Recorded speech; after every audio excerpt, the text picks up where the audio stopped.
Halo teman-teman.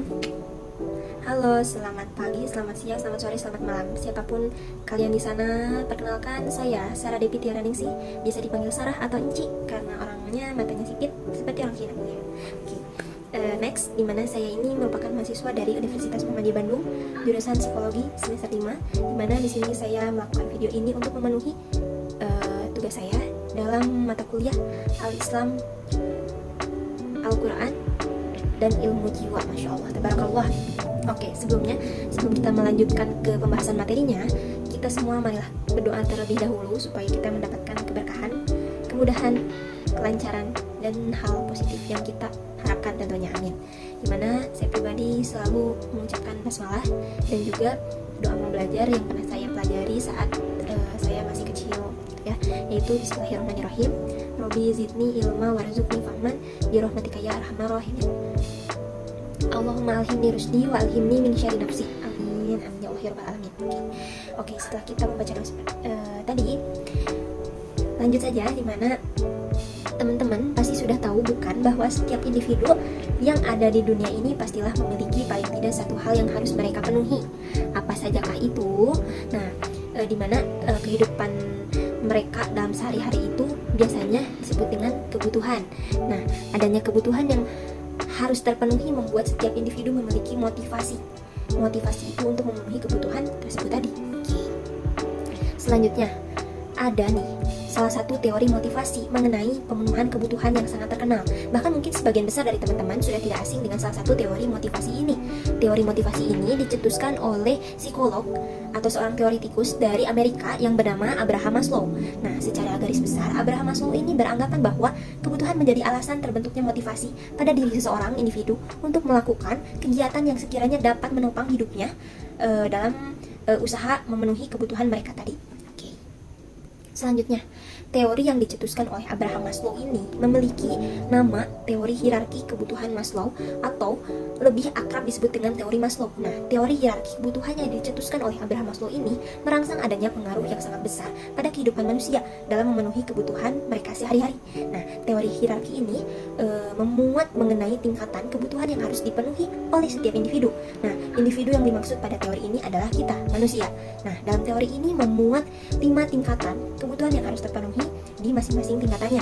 Nah, tingkatan kebutuhan tersebut diawali dengan kebutuhan dasar seperti kebutuhan fisiologi manusia, kebutuhan rasa aman, kebutuhan merasakan kasih sayang, kebutuhan mendapatkan pencapaian, dan tingkat paling atas adalah kebutuhan mengaktualisasikan diri.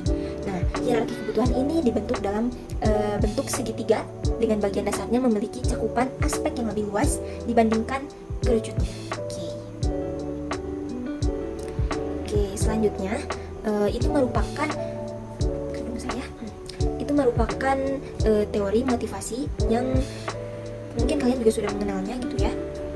Selanjutnya kita akan berpindah ke materi yang struktur kebutuhan manusianya itu menurut Al-Quran dan As-Sunnah. Terima kasih.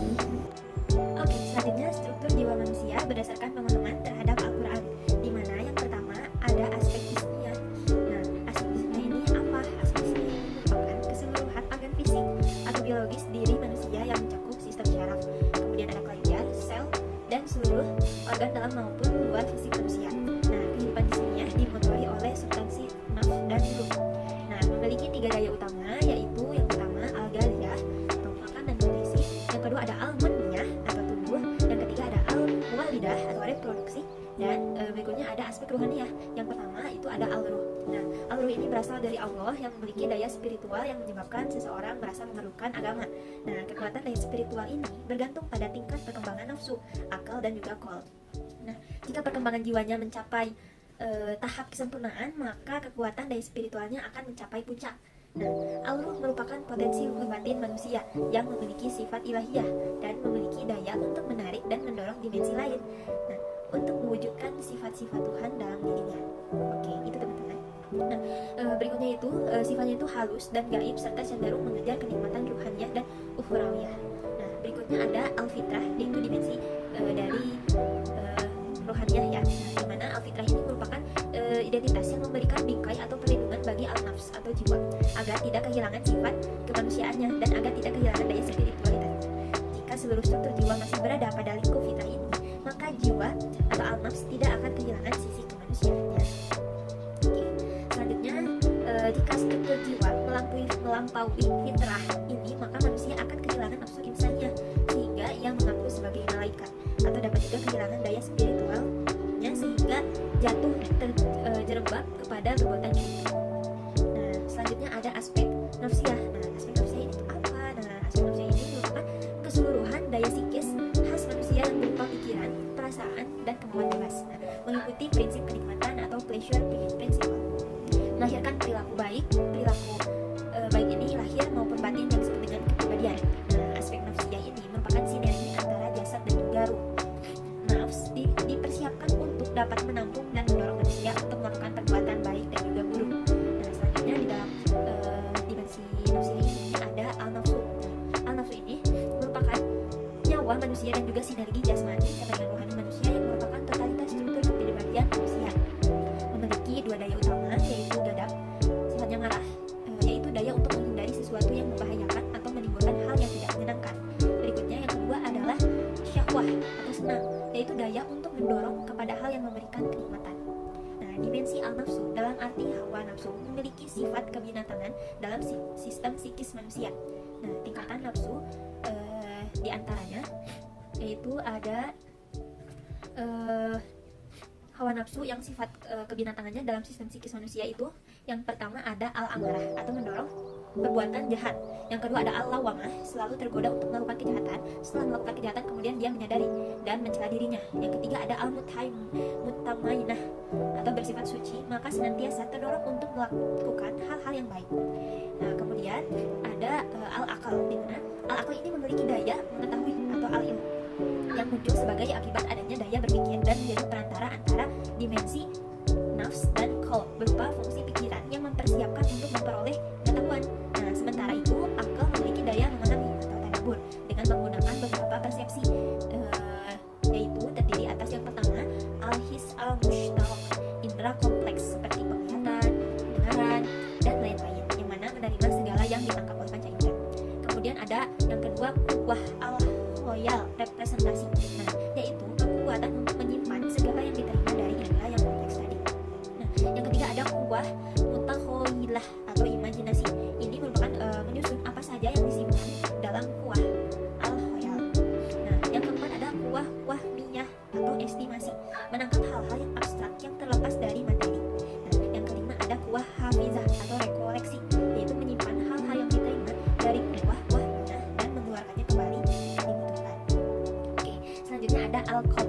Nah, al-Ghazali secara tegas melihat qalb dari dua aspek, yaitu qalbu jasmani yang berupa komponen fisik yang terdapat dalam jantung, sedangkan berikutnya itu ada qalbu ruhani, adalah komponen psikis yang menjadi pusat kepribadian. Nah, qalbu sebagai pemandu atau pengontrol dan pengendali semua tingkah laku manusia, sehingga manusia tidak hanya mengenal lingkungan fisik dan juga sosialnya saja, namun mampu mengenal lingkungan spiritualnya, kemudian keagamaan dan juga ketuhanan. Seperti itu. Oke, selanjutnya ada struktur jiwa manusia dalam filsafat Islam. Nah, struktur jiwa manusia dalam filsafat Islam menurut Al-Ghazali terbagi menjadi 4, yaitu ada badan, al-jism, jiwa hewan, al-nafs, al-hayawaniyah, jiwa tumbuh-tumbuhan, al-nafs, al-nabatiyah, dan jiwa rasional, al-aql. Oke, kita bahas yang pertama, yaitu badan, al-jism. Bagian yang tidak sempurna dari komposisi struktur manusia yang terdiri dari beberapa unsur materi yang bisa rusak, tidak memiliki sifat kekal dan daya. Nah, yang kedua ada jiwa hewan. Nah, jiwa hewan ini yaitu al-nafs, al-hayawaniyah. Nah, jiwa tumbuh-tumbuhan al-nafs atau al-nabatiyah. Nah, jiwa hewan mempunyai dua daya, yaitu daya penggerak atau al-muhariqah dan daya menangkap al-mudriqah. Di dalam daya penggerak terdiri dari dua bagian, yaitu irodah, kemauan atau aktualisasi diri yang berpusat di jantung atau hati, dan kudroh atau kemampuan berbuat yang berpusat di otot. Kemudian irodah ini adalah potensi yang tidak akan menjadi aktualisasi diri dengan sendirinya, karena ia membutuhkan rangsangan berupa informasi dan juga persepsi, yaitu al-mudriqah, untuk menjadikan aktualisasi diri. Nah, irodah ditentukan oleh bentuk positif yang kecenderungannya itu menguntungkan, kecenderungannya itu merugikan. Nah, seperti itu. Jika informasi mengisyaratkan akan muncul kerugian, maka irodah menghindar akan menjadi aktualisasi diri, dan selanjutnya mempengaruhi kudrah untuk melahirkan kekuatan indera. Nah, daya menangkap al-mudrikah atau persepsi terbagi menjadi dua daya. Nah, yang pertama itu adalah daya tangkap dari luar dan daya tangkap dari dalam. Nah, daya tangkap dari luar ini yaitu al-mudrikah min al-khairij yang terdapat pada panca indera. Nah, panca indera tadi kan mata, telinga, ya.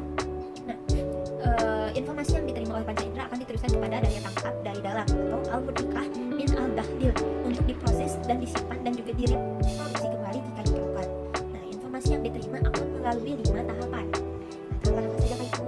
Yang pertama adalah indera bersama atau common sense, alias al-mushtarok, yang berfungsi untuk menangkap segala apa yang diterima melalui panca indera.